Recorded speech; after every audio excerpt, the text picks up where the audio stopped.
Hello, everyone, and welcome back to Dear Sports. I am Faith Lynch, and today I got to sit down with Kai Hayes. Kai Hayes played her first 4 years of soccer at UNC and is playing her last 2 at Baylor University. Kai has become a dear friend and a light on the soccer field, and I'm excited for y'all to see that today. Make sure to like and subscribe, and thank you for tuning in today, and enjoy the episode.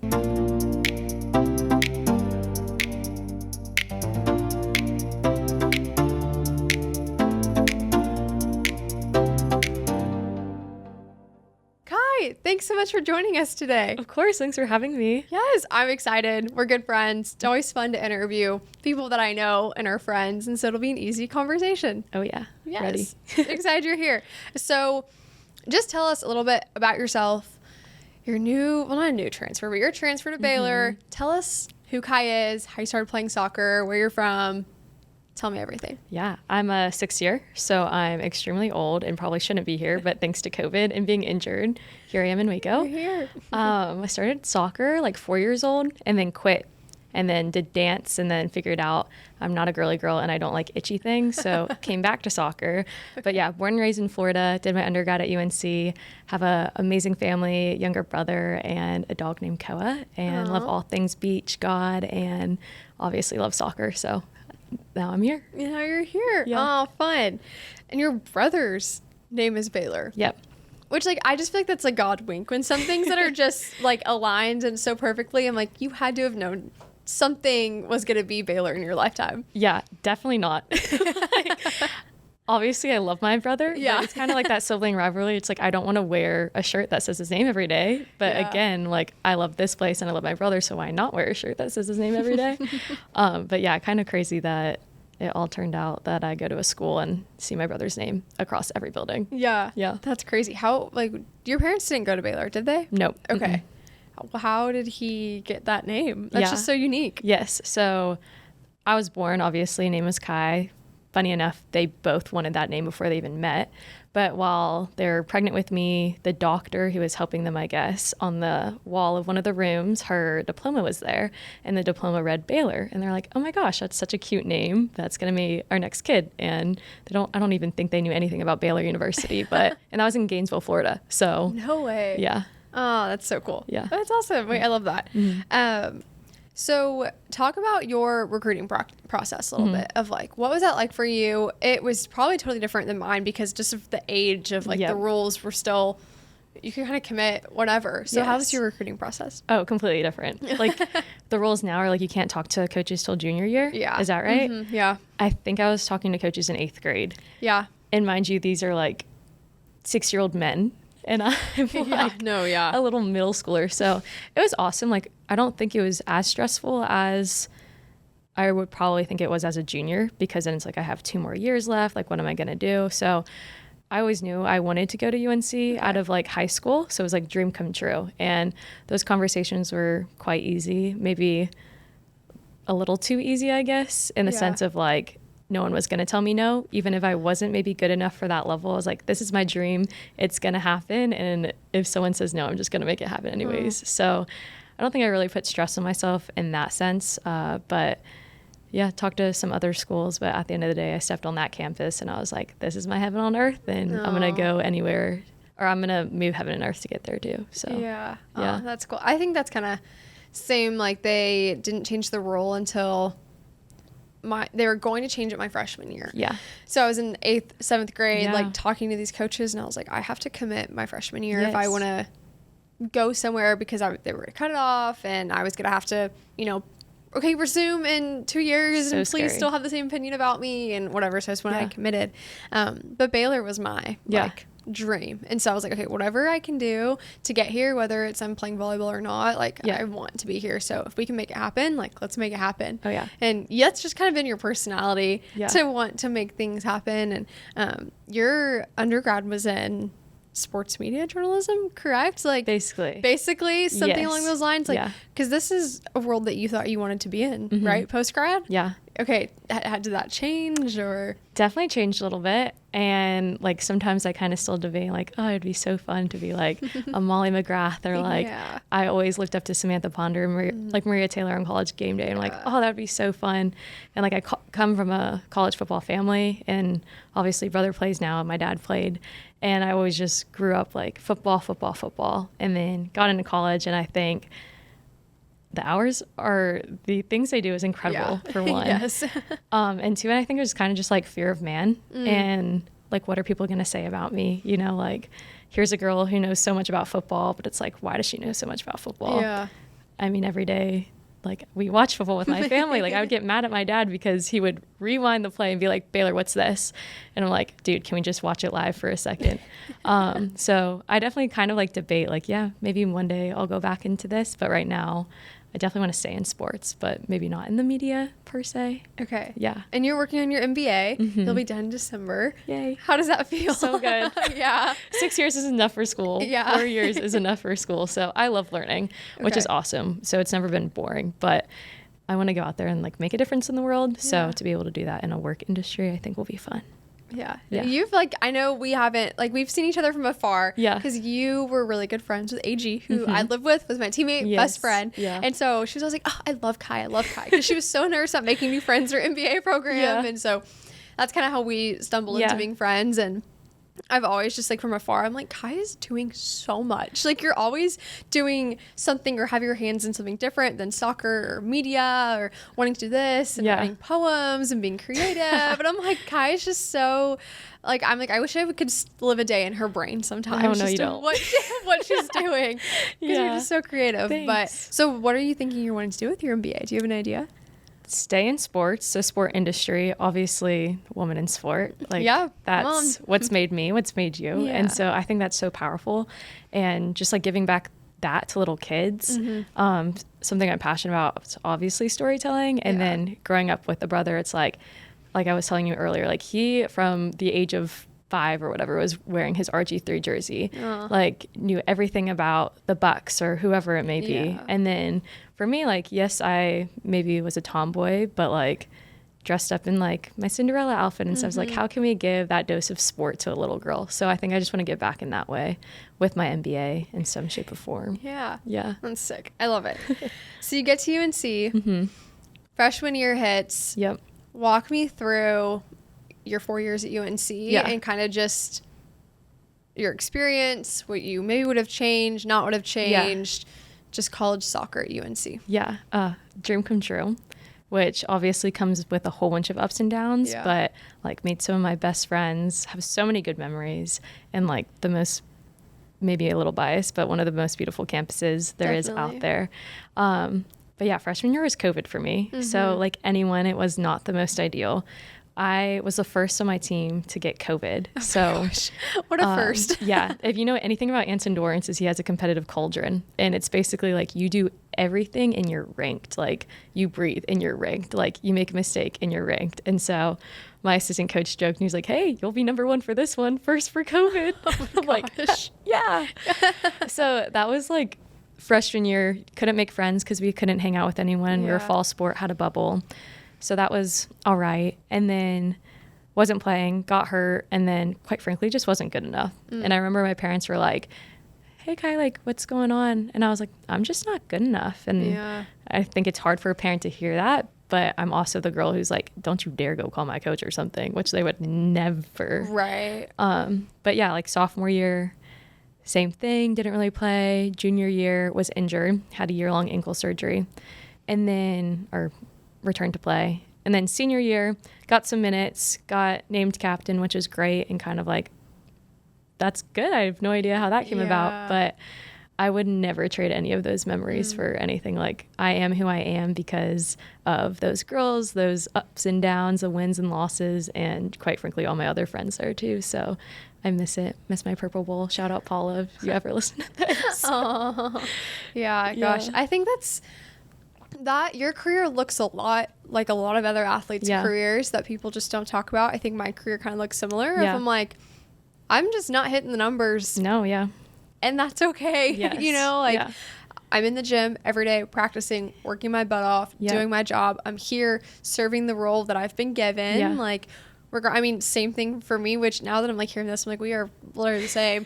Like, worked hard all 3 years, got named captain senior year. And that was, I'm like, okay, I've done my job. Like, you know, good and faithful servant, you know, I'm like, okay, I've served my team well. I'm obviously fitting into the role that I'm supposed to be well. Like, let me elevate that and see if I can get some minutes, and got a little bit of minutes. And it was really fun, and I enjoyed it. And senior year was definitely a highlight for me. But I think a lot more of college athletes' careers look like that than people talk about. No, and you learn so much, like like James says, like, count it all joy. Like, you're going to go through those trials and tribulations, but it's all going to be worth it. And like, I am who I am because of those moments, you know? Yeah. So that's good. That's really good.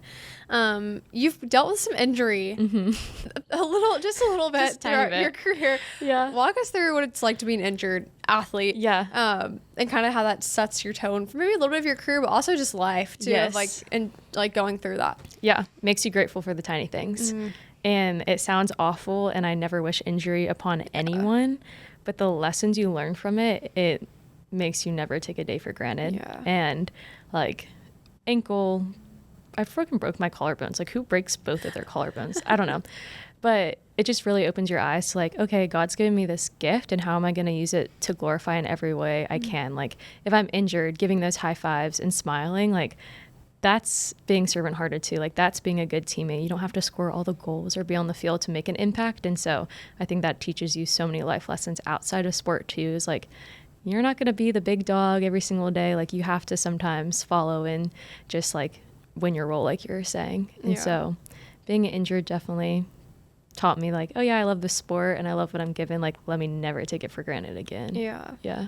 Because you wrap up your year at UNC and then decide to enter the portal. And then you get hurt.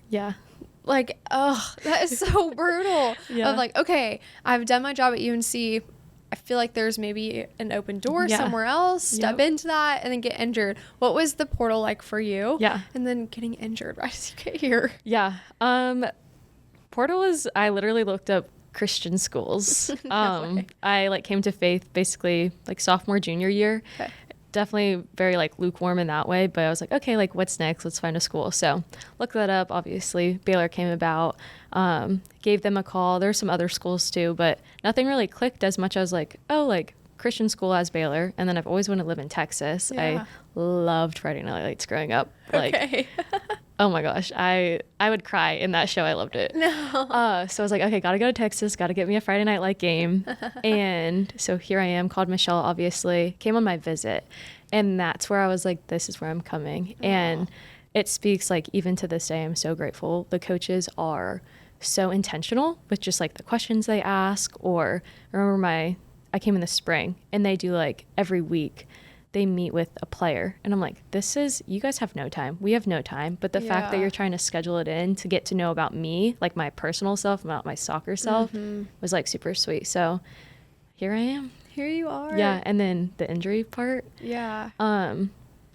Oh gosh, I don't even remember. I think I got concussed actually before I even got injured. So oh gosh. Oh yes, I remember that. Yeah. And then hurt my ankle, and then collarbone, obviously. And I don't know. I guess I'm used to it at this point. Right. So it honestly puts me closer to the Lord in each and every way. I'm just like, okay, how can I like pray through this, like count on him through this? Like, he is gentle and lowly, and it's crazy how in our lowest places we see our highest God, and how a lot of people can be obviously sad in those times, which I was, but also be like, okay, there's so much more to come from this. So that's how I would say.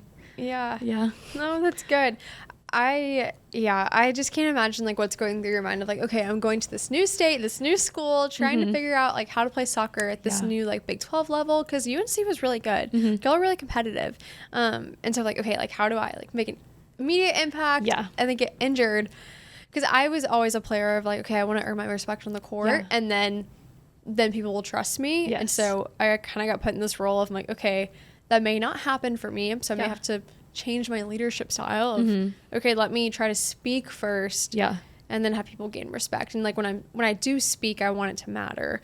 So really having to change like my leadership style, and it's you learn things about you whenever you get injured for sure. I tore my ACL my junior year of high school, and when I got to Baylor was 10 times more thankful for it, because I was like, oh, I now understand what this feeling is, and I now know how to navigate that and new perspective. So Injuries are blessings in disguise. No, perspective is like the key word there. Yes. Yeah. Yeah, for sure. So you do come to Baylor, and then I wanted to stop playing after my junior year because I was like, I'm just done. Yep. Kind of same thing. I was like, why am I working so hard to not get minutes? Thankful the Lord met me in that moment. But one of the reasons, this is terrible, but selfishly, one of the reasons that I did not want to stop playing, because I was like, if they win a Big 12 championship next year, I will not be okay. Like, because I really, really wanted that. We were really close my freshman year. UNC goes and wins national championship right after you leave. Yes. Yeah. Walk me through some of those emotions of what you're feeling of, like, did you feel guilty? Did you feel upset? Were you happy? Like, what were those emotions like? I think overall happy. Okay. My mom always says, like, everything happens for a reason. Yeah. And it was truly that. Like, if I was there or someone else was there, like, however it may have worked, like, maybe it wouldn't have happened. Yeah. And growing up a Carolina fan, like, it's the University of National Champions. And, like, year after year, it's like natty. It's like wanting this. And I think prior years where, like, we made it to a national championship, we made it to an Elite Eight, we made it to a Final Four and falling short, like, that created some trauma bonds between us. And, like, to see some of those girls, like, use those bad times and then get to go on that stage and win, like, it makes me cry. Like, it makes me so happy. Like, all the work they put in, definitely was, I went back, I guess, post their win. So maybe it was like December, like 20th, I don't know, was back for a wedding.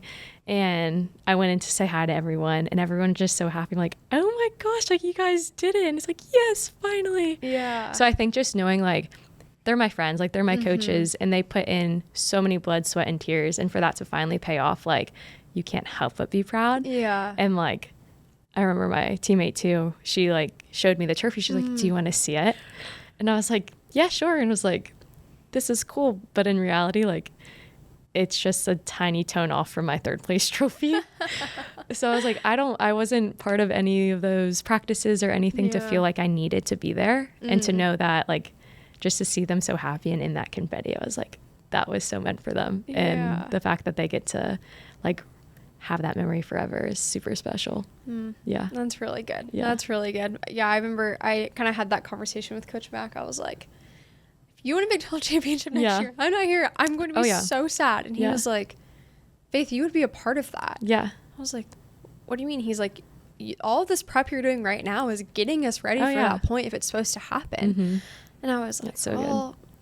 I don't know. Yeah. Like, I wouldn't get a ring, whatever. And he was like, no, you would be there. Yeah. I know you would be there. Yeah. Confetti falling, you're there. He's like, because you would have helped us get there. Yeah. And so same for you. You know, like, you know, those girls you helped train to get to that moment to then arise to that occasion. Yeah, it was weird. There's, like, no part where I was like, oh, I need to be there. I was like, no. Like, even throughout the season, like, this is peaceful. And it's crazy how God works, because I remember even looking at that whenever the tournament came out, and I was like, this looks like they're gonna, because it was like redemption, like teams we've lost to in the past, it all kind of lined up, and I was like, if this happens, like, it was meant to be. Yeah. Oh, wow, that's cool. I love that. Well, winning is really fun. Oh yeah. And y'all are winning a lot right now. Oh yeah. Talk about kind of what that means. Like, this is your last year of eligibility. Baylor soccer is doing really, really well. Not that they didn't do well in the past, but been in a bit of a drought. And I think just being friends with other girls on the team, kind of knowing some, like, there's just emotion, like, stirring in y'all's program. And it's really nice to see some of it kind of coming to a bloom. So talk about just right now what y'all are experiencing. The Lord. Like, quite frankly, I don't know how to explain it besides it's Jesus. And we just get to play in so much freedom. And I think that's flowing and showing throughout just how we're playing. It's just fun. Like, whenever, I think prayer is, like, a huge thing. We go to our ranch. One of our assistant coaches allows us to go out there and just spend time with each other. And through prayer and everything, it's just like, it's like his will that's going to be done. It's not our will. And I'm the Shadrach, Meshach, and Abednego story keeps coming up in my head. And I really think it's, like, a picture of this team is, like, even if we do win, like, we will worship God. Like, we know he can provide these wins, but even if we don't, like, we're still going to worship God. Like, he's going to be with us in those fires and out of them. And I think that's just how we're playing, and just trusting each other, and the level too of each player on and off the field, even in, like, you know, not playing for 4 years, like you have to be in the scout and you have to do those hard things. And sometimes you don't want to, like sometimes they're draining, sometimes they're boring, but for them to show up each and every day and put their best foot forward is helping everyone who does get to play in a game be able to put those teams away. And so it's complete like team effort, selfless, loving, caring, just fun. Like the girls are goofy, and I think that's what makes it the best as a 23-year-old with these not little girls, sorry guys, but like younger girls. The freshmen are babies. Yeah. Oh my gosh. Yes. Point and I'm like, you're 18. Yeah. What? Someone said something the other day. Oh, we were talking about Snapchat and how you could use this, like press on people's Snapchats and see their like top 3 best friends. And they're like, what? When did that happen? And I was like, you're probably in 5th grade. But so yeah, it's just like we get to be fully ourselves, which is what you're seeing on the field. Yeah. Winning, I guess. That's exciting. And y'all are about to hit conference, correct? Mm-hmm. Okay. And y'all have I'm looking at your schedule right now. Yeah. Tech. Yes. First conference game. Yeah. It's a big deal. Yeah, they're good. Do you feel like there is some, okay, we've done this in preseason, have done really well. Yep. Do you feel like it's going to translate over well, or is Big 12 just, and I don't know soccer super well, so is the Big 12 as competitive as y'all's preseason? Like, what does that look like? Yes, I would say so, yeah. Okay. Definitely like ramps up. Okay. Sorry. No, it's okay. Yeah, definitely ramps up. Obviously, we had some good opponents in just like the non-conference schedule, but as conferences go on, we have a pretty good conference, and the teams are going to play too. Well, hopefully we can show well against them and then get into the tournament and whatnot. Okay. Yeah. Awesome. Yeah. And which, I don't know, it just like really bothers me. Saying in our gym, we always used to say we hate ties. So anytime we would end a drill and we would have different, like a different scoring thing or whatever, and we'd end in a tie, and we were like, we hate ties. Like, one more point. And Coach Mack would let us play it out. Y'all end in ties, like in games and ties. Yes. What does that mean for like postseason and Big 12? Like, how does that all play out? Do you like tying? I don't know. It just it would bother me. Yeah, definitely. I think that's everyone's like biggest con to soccer. Is like, what do you mean we're ending with 0-0? There's no action. There's no goals. That's crazy. Okay, tying. I guess there's like the pro and con to it, and it's not a loss. So you still get a point out of it.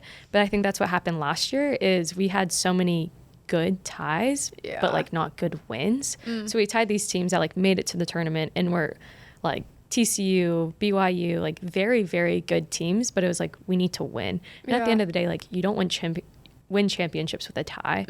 And so I think that's like our mindset too, is like, let's go big or go home, basically. Is like finish strong, start strong. And yeah, we don't like ties, but again, like we don't like losses either. So winning's in our line of vision. We don't want anything else, but like the tie unfortunately is there, and there's no overtimes, which I had for like 3 years in college, and they just X'd out that. Yeah. Oh, I did see that. Yeah. Oh my gosh. That's nuts. Yeah. I can't imagine winning. Yeah. I'm like, win or lose, no ties. Yeah. I don't know why soccer does that. Yeah. Yeah. That's crazy. But we're going to take a quick break. Thank our sponsor, Hondo Hat Company. Also a Baylor athlete, Cole Posey, for take a second for his commercial. Okay, just take a second. Okay. So you talk about your faith journey a little bit, which I didn't know that you came to the Lord sophomore, junior year of college. Walk us through your faith journey and where the Lord met you in that. Yeah. Was not part of like a Christian household by any means. Love my parents. Yeah. But we weren't like really raised anything. Definitely went to CCD, but it was like kind of here, or that's like Catholic. I didn't go to Catholic school. Okay. But on Wednesdays, they kind of had something you went to if you didn't go to Catholic school. So I was like, miss soccer practice, cry on the way to CCD. Mom, I don't want to go. And then I don't even remember anything I learned. Yeah. So yeah, raised Catholic, even went to like a Jewish preschool when I was that young. So they're kind of like, okay, we know God. We want you to find God, but we don't really know how to show you who he is. So definitely like free in that sense. Come to my senior year of high school, I have a friend who like brings me to church the first time.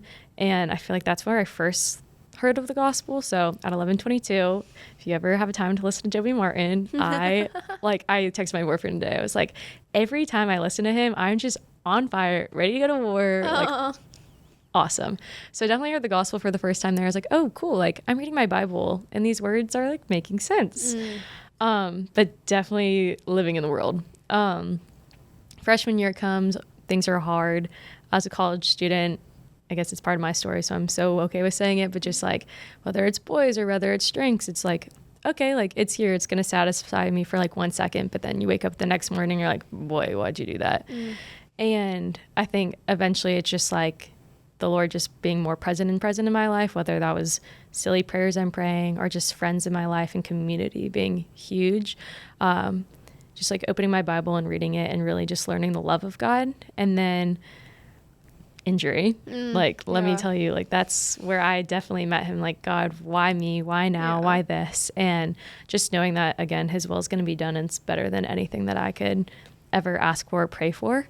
And for him to even invite me into that is wonderful. And so I would say even then, like graduating college, I was like, okay, we're here. I definitely am like locked in, but like how locked in I am. Yeah. That I come here, get plugged in church super quickly. And that was awesome. Just being around people who challenge you and like don't call you out, but call you higher. And like, this is what the plan the Lord has for you. And like, I want you to live it out fully. And so just being surrounded by like those lights and like that guidance and even this team and the coaches and just being able to like sit at his feet. Like you were saying earlier, there are so many things that go on this head and like busy. And it's like, no, like sit girl, like Mary sat and that's all that was asked of her. And so that's kind of like the transition that I have felt. And it's obviously never too late to just come to know Jesus as your savior. And like the tomb is empty, so anything is possible. And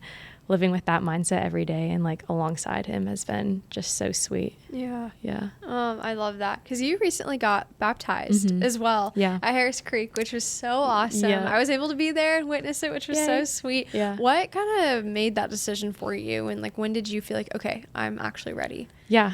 I feel like I was ready for a while. Yeah. And I think a big part of it was like, I wanted my family there and my loved ones. And so finding that time, but just like showing everyone and not being ashamed of the gospel, but like set free of like his blood is what saves me. And I want that to be for everyone. Like, here's this perfect man who walked this earth and died the death that I deserve, rose again. Now we get to rise with him. And how beautiful that is, that you can be anyone from anywhere. And no matter what you've done, he looks at you and like calls you beloved. Yeah. And so I feel like just like old Kai's dead and the new is risen was super sweet. And just taking that next step in my journey was like, okay, like, yeah, God, like, let's go on this journey forever. Yeah. Yeah. I love it. It's so sweet. It's so good. Well, you have a lot of fun things coming your way just in life and soccer and post-grad, which it's very interesting. Yeah. Let me tell you. I'm going to like write you advice needed today, tomorrow, and the next day. No, you'll be fine. Well, I'm just excited that I get to know you a little bit. Yeah. And so everyone that comes to my podcast gets to answer this question. If you could write a letter to sports, what would you say?